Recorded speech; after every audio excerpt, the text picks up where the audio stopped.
Tentang keselamatan, ada beberapa pandangan yang berbeda di kalangan teolog Kristen. Yang pertama adalah pandangan Agustinus. Agustinus mengajarkan bahwa umat manusia setelah Adam jatuh dalam dosa telah menjadi umat kebinasaan. Akibat dosa manusia pertama, Adam itu, seluruh umat manusia menjadi umat kebinasaan.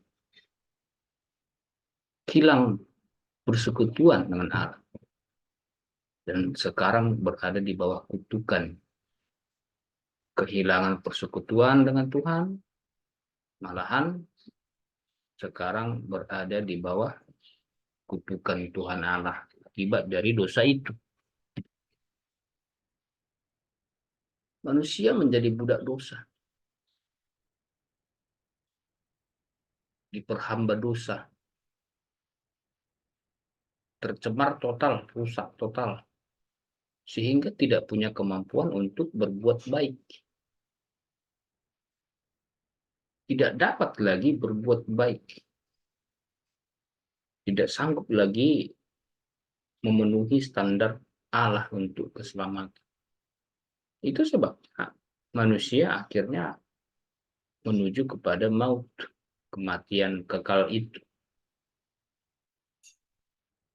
Tidak ada peluang karena memang tidak sanggup. Rusak total.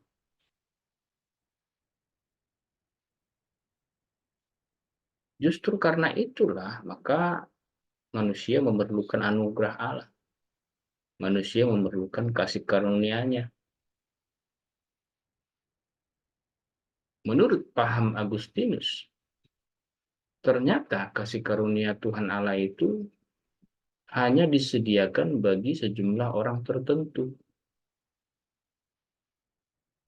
Ternyata kasih karunia Tuhan Allah itu hanya tersedia bagi orang tertentu. Sehingga hanya orang tertentulah yang akan diselamatkan. Sedangkan yang lainnya dibiarkan. Karena yang lainnya itu dibiarkan berarti sudah pastilah sebagian orang masuk surga dan sebagian lagi masuk neraka dalam kebinasaan. Itulah paham Agustinus.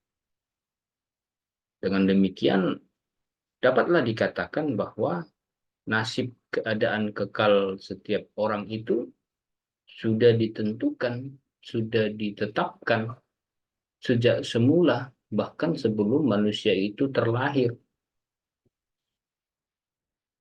Nasib kekalnya sudah ditentukan oleh Tuhan sendiri.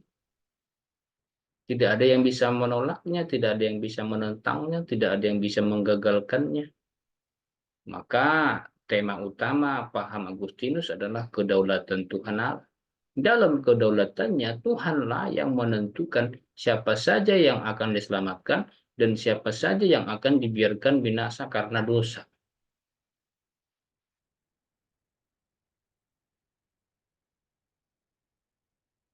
Selanjutnya, mereka yang dipilih itu tentu saja pasti selamat. Sementara mereka yang tidak dipilih itu tentu saja pasti binasa.